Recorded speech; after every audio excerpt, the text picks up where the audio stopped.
नमस्ते, आप देख रहे हैं स्टोरी लाइन इंडिया। देश दुनिया की हर बड़ी खबर और हर सच की गहराई तक हम आपको ले जाते हैं। वीडियो शुरू करने से पहले चैनल को सब्सक्राइब करें रोजाना ब्रेकिंग न्यूज के लिए। महाराष्ट्र के उप मुख्यमंत्री अजित पवार का आज बारामती में राजकीय सम्मान के साथ अंतिम संस्कार किया गया। कल हुए विमान हादसे ने पूरे देश को स्तब्ध कर दिया है। अंतिम विदाई देने के लिए हजारों की संख्या में समर्थक और देश के दिग्गज नेता बारामती पहुंचे हैं।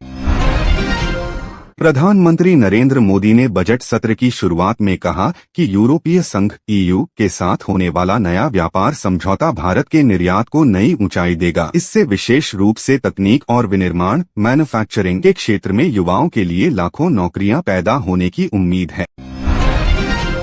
केंद्रीय गृह मंत्री अमित शाह आज बारामती से सीधे असम के लिए रवाना हो गए हैं। अपने 2 दिवसीय दौरे के दौरान वे भारत बांग्लादेश सीमा पर सुरक्षा व्यवस्था की समीक्षा करेंगे और राज्य में विकास परियोजनाओं का उद्घाटन करेंगे।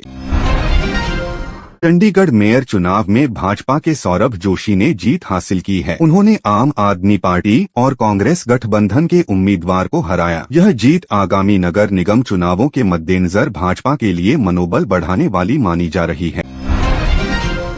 दिल्ली की राउज एवेन्यू कोर्ट में आज लालू प्रसाद यादव और उनके परिवार से जुड़े जमीन के बदले नौकरी मामले में सुनवाई हुई। कोर्ट ने सबूतों की जांच के लिए अगली तारीख तय की है, जिससे फिलहाल परिवार को कोई बड़ी राहत नहीं मिली है। लद्दाख के कार्यकर्ता सोनम वांगचुक की हिरासत को लेकर उनकी पत्नी द्वारा दायर याचिका पर सुप्रीम कोर्ट ने सुनवाई की। कोर्ट ने केंद्र सरकार से उनकी वर्तमान स्थिति और सुरक्षा कारणों पर विस्तृत रिपोर्ट मांगी है।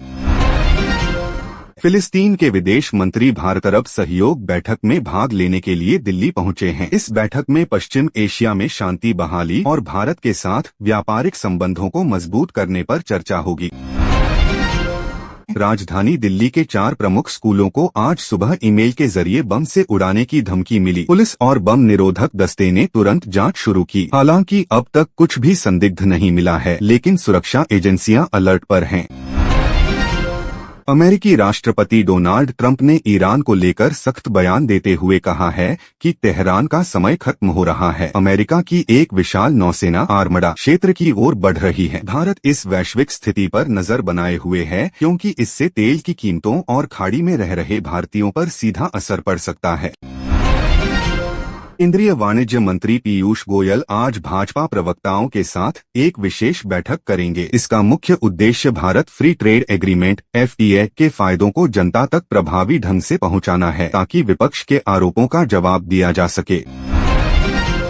यूजीसी के नए नियमों इक्विटी रेगुलेशंस 2026 के खिलाफ उत्तर प्रदेश सहित कई राज्यों में विरोध प्रदर्शन तेज हो गए हैं। छात्र संगठनों और कुछ राजनीतिक गुटों ने इन नियमों को भेदभावपूर्ण बताते हुए 1 फरवरी को भारत बंद का आह्वान किया है। कौशाम्बी में एक छात्र नेता ने खून से प्रधानमंत्री को पत्र लिखकर इसे वापस लेने की मांग की है।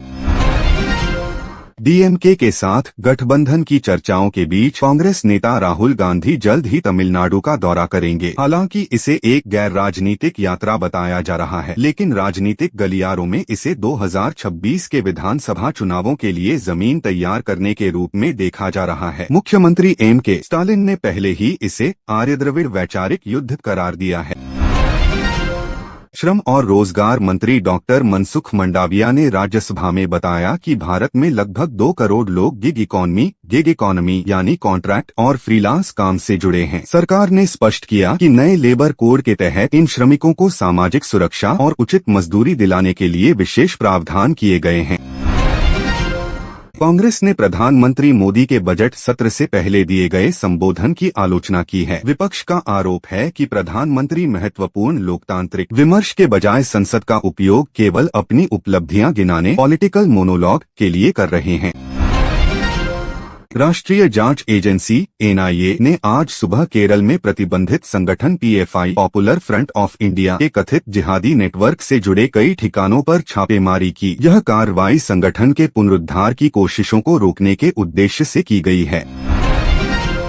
निर्वाचन आयोग ने पश्चिम बंगाल, असम, केरल, तमिलनाडु और पुडुचेरी में आगामी विधानसभा चुनावों के लिए केंद्रीय पर्यवेक्षकों की नियुक्ति कर दी है। चुनाव निष्पक्ष और पारदर्शी तरीके से हों, इसके लिए आयोग ने अधिकारियों को सख्त निर्देश जारी किए हैं। सुप्रीम कोर्ट ने बिहार में शराबबंदी कानून के तहत जेलों में बंद आरोपियों की भारी संख्या पर राज्य सरकार को फटकार लगाई है। कोर्ट ने सवाल किया कि क्या जेलों पर बोझ कम करने के लिए इन आरोपियों को जमानत नहीं दी जानी चाहिए। विपक्षी दल इस मुद्दे पर नीतीश सरकार की नीति को विफल बता रहे हैं। आम आदमी पार्टी आप ने दिल्ली नगर निगम MCD चुनावों के लिए अपनी 7 प्रमुख गारंटियों का ऐलान किया है। राघव चड्ढा ने कहा कि अगर सत्ता मिली तो वे दिल्ली को कूड़े के ढेरों से मुक्त करने और सड़कों के आधुनिकीकरण को प्राथमिकता देंगे।